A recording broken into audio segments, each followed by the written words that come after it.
Marc Lacave, bonsoir. Merci d'être avec nous ce soir. Depuis 19 ans maintenant, la Polynésie française n'a pas de radar. Or, ils permettent plus de précision dans les prévisions. Est-ce que vous arrivez avec une bonne nouvelle ? Alors, sur la question du radar, pas aujourd'hui encore. Nous avons regardé de plus près cette question. Je suis très sensible à aménager ce qu'il faut en Polynésie pour améliorer l'observation tout simplement météorologique. La question du radar est complexe parce que c'est un gros investissement qui nécessite évidemment non seulement d'avoir les ressources pour le faire, mais de trouver le bon site pour l'implanter. Donc j'ai ouvert le dossier. La question va être expertisée avec les équipes locales et les équipes en métropole.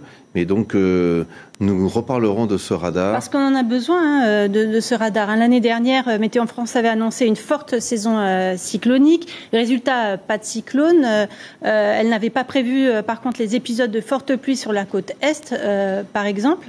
En quoi un radar pourrait changer les choses en termes de précision ? Alors le radar, il permet surtout d'observer ce qui se passe. Donc c'est pas quelque chose qui va nous permettre de beaucoup mieux anticiper et prévoir. Ce qui est plus important encore, c'est d'avoir des outils, notamment au niveau du calcul de la prévision, qui font des meilleures projections sur le futur.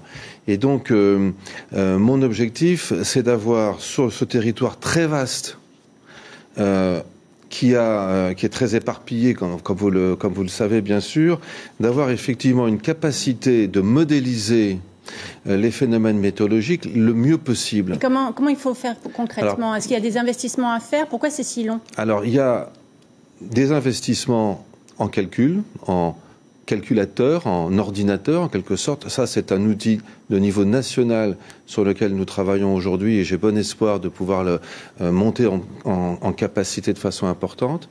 Nous avons également des outils comme les satellites, qui sont également des outils extrêmement importants pour alimenter en données ces calculateurs. Dont on se sert déjà aujourd'hui. Dont on se sert, mais qui vont également demain, très rapidement même, être améliorés en résolution.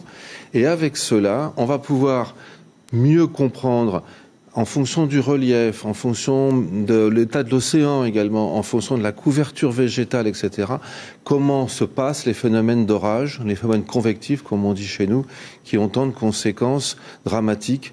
Et je veux d'ailleurs exprimer ici toute ma solidarité avec les populations et les Polynésiens, notamment sur Tahiti, avec les événements depuis le début de l'année qu'ils ont vécu. Très rapidement, est-ce qu'il y a un plan de financement ou un plan que vous avez mis en place pour améliorer la situation ? Nous avons sur la période des 5 ans qui viennent tout un ensemble de projets qui sont effectivement prévus et dont la Polynésie bénéficiera au même titre que les autres sites évidemment importants pour Météo France. Merci beaucoup Jean-Marc Lacave d'avoir accepté notre invitation. Merci. Je rappelle que vous dirigez Météo France. Merci beaucoup.